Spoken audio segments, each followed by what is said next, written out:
dans 2 Corinthiens 13, 13. 2 Corinthiens 13, 13.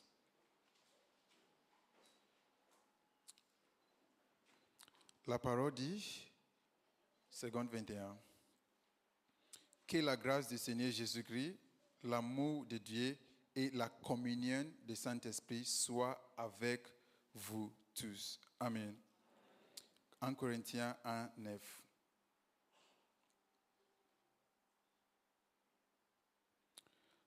La parole dit, Dieu est fidèle, lui qui vous a appelé à la communion de son Fils Jésus-Christ, notre Seigneur. Amen. Nous pouvons être assis. Ce matin, je nous parle de l'amour de Dieu, provocateur de l'intimité. L'amour de Dieu, provocateur de l'intimité. L'amour de Dieu, provocateur de l'intimité. Nous avons l'habitude, des fois, à penser que, si j'aimerais être intime avec Dieu, il y a des choses à faire, il y a des actions à poser, il y a des dispositions à prendre, qui est magnifique, mais des fois, cela n'est pas la vérité totale, ou bien la vérité complète. Dans notre engagement avec Dieu, des fois, Dieu exige de nous de prendre des actions, et en fonction de cela, des fois, nous tombons dans la tendance à penser que tout ce que je dois faire avec Dieu, j'ai besoin de poser une action, ou bien faire une chose quelconque. Et des fois, cela nous pousse à des fois confondre certaines choses avec certaines choses. Et dans ce trimestre, nous sommes en train de parler de l'unité dans l'amour de Christ. Et il n'y a pas d'unité sans intimité. Il n'y a pas d'unité sans intimité. Et des fois, lorsqu'on ne voit pas les unités, on doit aussi soupçonner que parce qu'il n'y a pas l'intimité. Parce que l'unité est une manifestation d'une intimité. Et lorsqu'on ne voit pas l'unité, ça veut dire que l'intimité n'est pas là. Dès qu'on a annoncé ce thème, j'étais en train de beaucoup sonder, beaucoup contempler, pour me demander qu'est-ce qui nous empêche à être unis à l'Église. Même le diable est uni avec ses collègues. Parce que la Bible dit quoi? Aucun royaume qui est divisé peut subsister. Donc si le diable subsiste, ça fait des années jusqu'à là. Ça veut dire qu'il est uni avec ses collègues. Mais pourquoi des fois nous ne sommes pas unis? Et l'unité est quelque chose, c'est Dieu seul qui peut des fois même arrêter la force de l'unité. Genèse 11, 6, Genèse 11, à partir de 6, nous savons l'histoire de la tour de Babel. Couche appelé ses collègues là, dit on va bâtir une muraille, on va bâtir quelque chose, une tour qui sera long jusqu'au ciel, et nous allons faire un homme pour nous-mêmes. Et la Bible dit que Dieu s'est descendu, il a vu que ce qu'ils sont en train de faire, rien ne peut empêcher ces gens-là. Et dans cette histoire-là, on n'a pas mentionné le nom du Saint-Esprit là-bas. Ces gens-là n'étaient pas unis à travers le Saint-Esprit, ni le diable. Juste sous le point naturel, Dieu nous fait comprendre que rien ne peut empêcher ces gens-là. Et jusqu'à là, j'ai pu contempler deux choses qui nous empêchent à être unis à l'Église. Il n'existe pas deux choses. J'ai contemplé deux choses. Donc, le premier, dans cette optique, c'est la manque de transformation.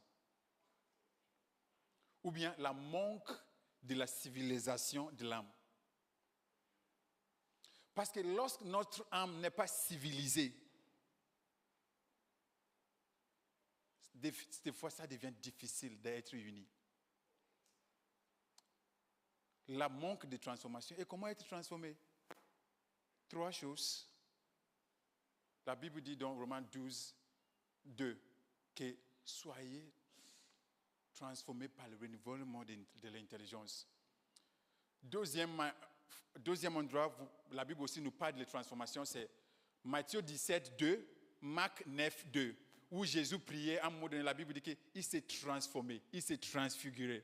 Parce que c'est le même mot qui a été utilisé dans Romains 12, 2, c'est le même mot qui est utilisé dans Matthieu 17, 2, Marc 9, 2. Donc, des fois, la prière, la vraie prière, ce n'est pas la prière toujours avec les besoins. La vraie prière peut nous transformer. La prière où nous rentrons là-bas, on ne demande pas à Dieu, donne-moi un biscuit, donne-moi un checker. Et hier, j'étais en train de parler avec quelqu'un, j'ai dit, certes, nous avons des besoins, mais pour pas de nous, nos besoins, si Dieu nous donne 1 heure, on ne pourra pas lister nos besoins dans 1 heure. Dans 5 minutes, tout est fini. Tout est fini. Des fois même, c'est juste, tout le problème, c'est juste l'argent. Troisième manière nous pouvons être transformés, c'est par la contemplation. 2 Corinthiens 3, 18. Il a dit, alors que nous contemplons, nous sommes transformés de gloire en gloire. Donc, ça c'est de la cas de transformation. Deuxième chose qui nous empêche à être unis, qui sera le focus pour aujourd'hui, c'est le manque d'intimité. Des fois, lorsqu'on voit que nous ne sommes pas unis, la question que nous devons nous poser, est-ce que nous sommes intimes avec Dieu comme nous le disons? Et nous devons faire attention de ne pas confondre l'intimité avec certaines choses. Je nous assure, quelqu'un peut être là-bas sans être intime avec Dieu, il peut entendre la voix de Dieu. Caïn n'était pas intime avec Dieu après avoir péché, mais il a entendu la voix de Dieu. Il a entendu la voix de Dieu. Dieu lui parlait que où est ton frère? Après avoir péché, Adam et Ève, Dieu est venu pour parler avec eux. Et d'ailleurs, vous pouvez entendre les choses sans pourtant que Dieu peut-être te dise les choses. Imaginez que David parle avec Jude derrière là-bas. Je peux entendre ce qu'ils sont en train de discuter. Mais est-ce qu'ils m'ont parlé? Non. C'est pourquoi des fois, on peut prophétiser à l'église, mais on ne voit pas la manifestation. Pourquoi? On a vu les choses, ce n'est pas Dieu qui a dit les choses. Et l'intimité, c'est quoi? L'intimité, c'est le fait d'être en partenariat avec Dieu. Le fait d'être en partenariat avec Dieu. Et le partenariat avec Dieu, ça veut dire il y a quelque chose à contribuer, il y a quelque chose Dieu va contribuer. Et l'intimité est quelque chose qui est pour nous tous. L'intimité n'est pas pour l'ouvrier à l'église, juste. Ni les pasteurs, ni... C'est pour tous les chrétiens. Parce que la Bible dit quoi? La grâce du Seigneur Jésus-Christ, l'amour de Dieu et la communion du Saint-Esprit soient avec vous tous. Ça veut dire qu'on peut tous être intimes avec Dieu. Nous pouvons tous être intimes avec Dieu. Et ici, la Bible nous fait comprendre que c'est l'amour de Dieu qui a provoqué l'intimité. Parce qu'il y a une suite. Il a dit la grâce de Jésus-Christ, l'amour de Dieu et la communion. Si on veut réarranger cela, on va dire quoi? L'amour de Dieu, la grâce de Jésus-Christ et la communion du Saint-Esprit. Mais pourquoi l'apôtre avait écrit la grâce de Jésus-Christ, l'amour de Dieu? Parce que là, c'est l'amour qui a provoqué la grâce. Mais si on parle, j'utilise l'électricité ici. L'électricité nous donne la lumière. Mais à la source, c'est quoi? C'est l'électricité. Ce sont des électrons, tout cela. Donc, ce qu'on a reçu, ce qu'on vient en face avec, ce qu'on raconte lorsqu'on vient vers Dieu, c'est Christ. Mais c'est l'amour de Dieu qui a propulsé la grâce. Donc, c'est pourquoi Paul commence avec la grâce de Jésus-Christ. Ensuite, il vient l'amour. Parce que lorsque tu vois la grâce, c'est le fruit. Mais l'amour, c'est la sémence. Et ensuite, il a dit la communion du Saint-Esprit. Des fois, nous rentrons dans la communion avec Dieu, ce n'est pas parce que nous avons beaucoup prié. Nous rentrons dans la communion parce que nous avons compris son amour. Donc, j'ai compris l'amour de Dieu et en fonction de cela, je rentre dans l'intimité. Des fois, lorsqu'on veut rentrer dans l'intimité avec les mécaniques, on n'arrive pas à produire la spiritualité organique.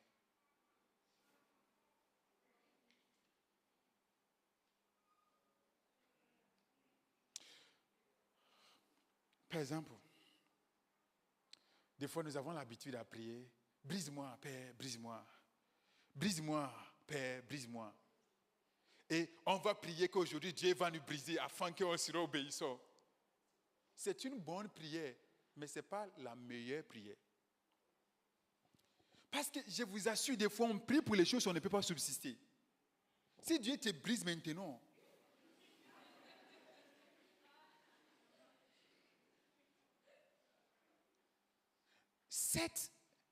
c'est une côté, par exemple, si on va avoir 9, on peut dire 3 plus 3 plus 3, ou bien 5 plus 4, ou bien 1 plus 1 plus 1 plus 1.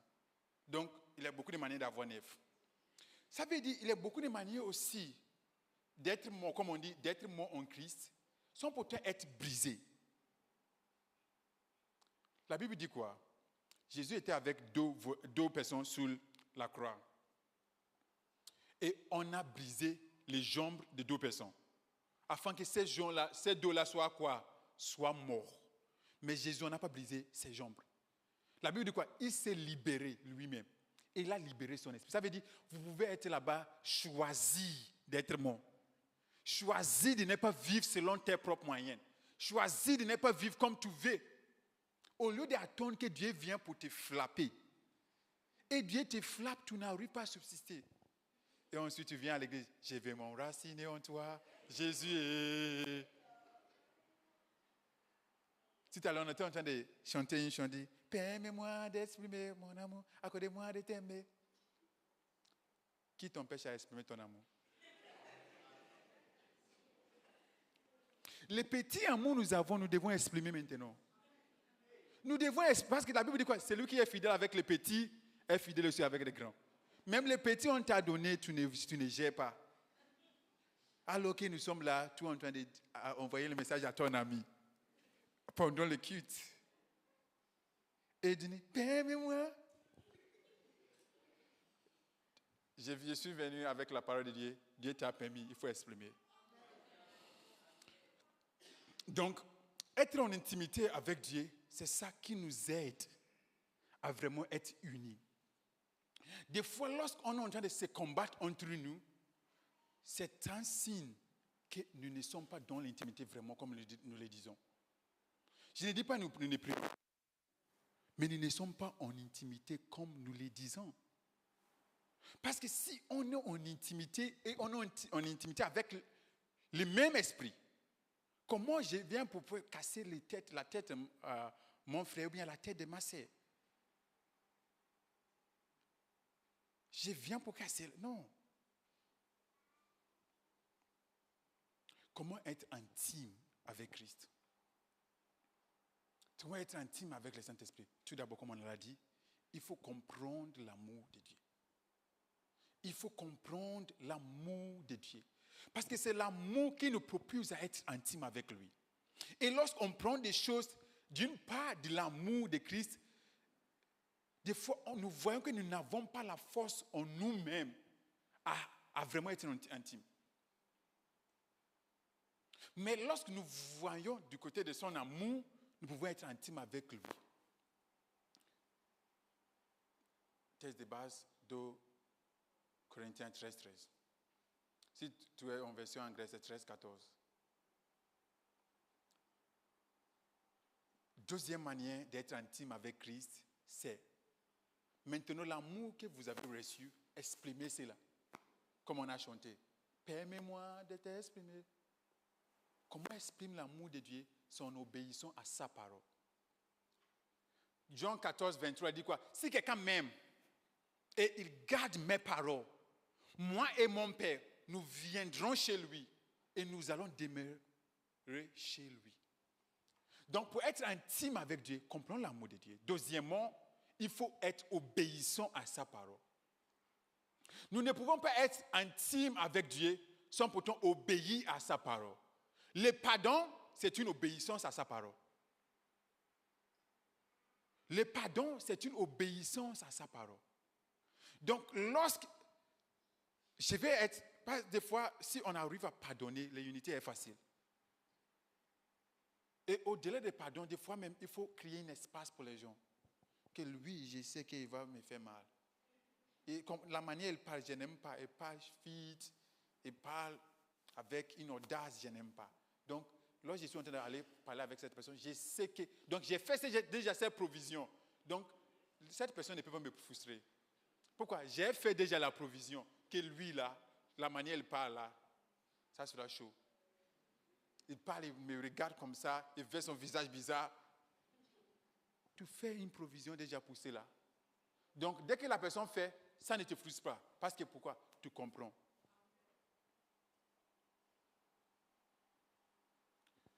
Troisième manière d'être intime avec le Saint-Esprit, c'est Nombre 12, 3. Louis II, la parole dit, Moïse était l'homme plus humble de la terre. Et lorsqu'on lit jusqu'à 6, la Bible nous fait comprendre que Dieu dit que je suis intime avec Moïse. Et les caractères que nous avons constatés chez Moïse, c'est le caractère de l'humilité. Des fois, lorsqu'on veut se vanter contre les autres, c'est parce que nous pensons que nous avons quelque chose que la personne n'a pas. Parce que nous savons que nous avons... Non, moi j'ai appris, j'ai étudié, non, j'ai un master. Est-ce que toi tu as un master? Maintenant, c'est le master. Non. Et s'ils ont le doctorat, c'est fini pour nous. C'est fini pour nous. Au minimum, il faut rappeler que moi, je suis un docteur. Je suis un docteur. Donc, l'humilité. À penser que, oh, peut-être, elle a droit. Oh, je comprends. Je vais m'accepter comme tel. Je vais donner un temps à cela. La Bible dit que Moïse était l'homme plus humble de la terre. Est-ce que Dieu peut dire cela de nous? Que nous sommes humbles. L'homme plus humble dans notre quartier. Que Bibas là-bas, personne ne peut te dire doucement. C'est que Bibas, c'est pour toi. Centre-ville, c'est pour toi. Est-ce que tu... Nous ne sommes rien sans Christ. Nous devons être humbles. Et Dieu veut être avec les gens qui sont humbles. Parce qu'il a dit, il élève des gens qui sont humbles. Donc lui-même vient pour t'élever. Et lorsqu'une personne t'élève comme ça, tu es dans ses mains. Donc tu es intime avec la personne. Lorsque je vois petit Nathan comme ça, je l'élève comme ça. Donc, humilité. Et quatrièmement, la chose que nous connaissons, c'est la prière. La prière nous aide à être intime avec Dieu. Et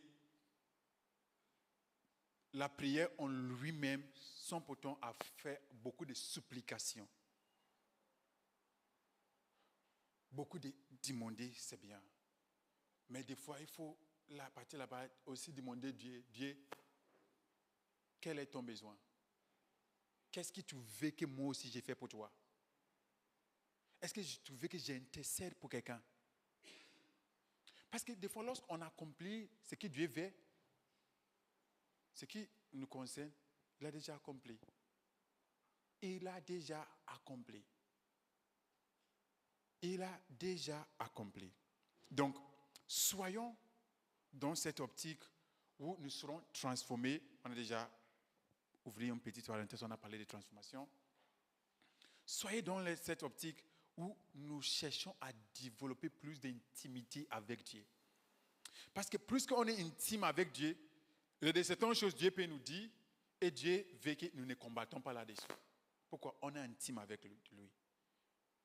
On est intime avec lui.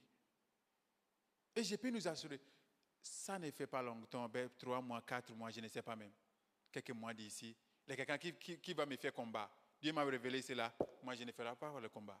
Parce que ça ne vaut pas la peine. Pourquoi? Dieu, lorsqu'on s'approche de lui, il y a des choses qu'il nous dit. Afin que nous nous gardons.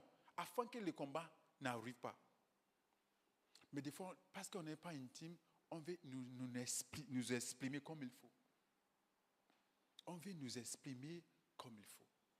Mais soyons intimes avec Dieu et nous verrons que les choses deviennent faciles avec l'unité à l'Église.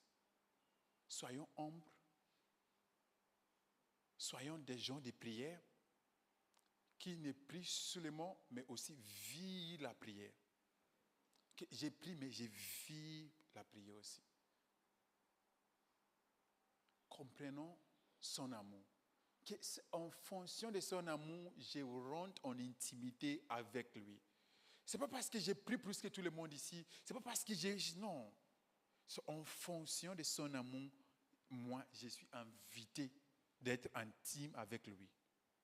Et en fonction de cet amour-là, je puise ma force. En fonction de cet amour-là, je puise ma force.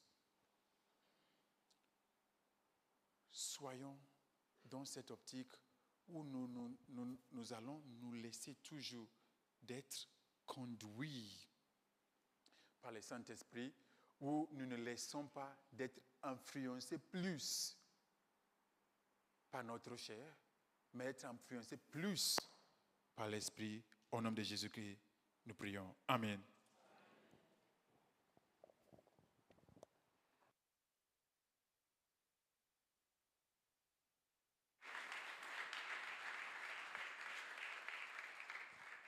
Amen. Nous allons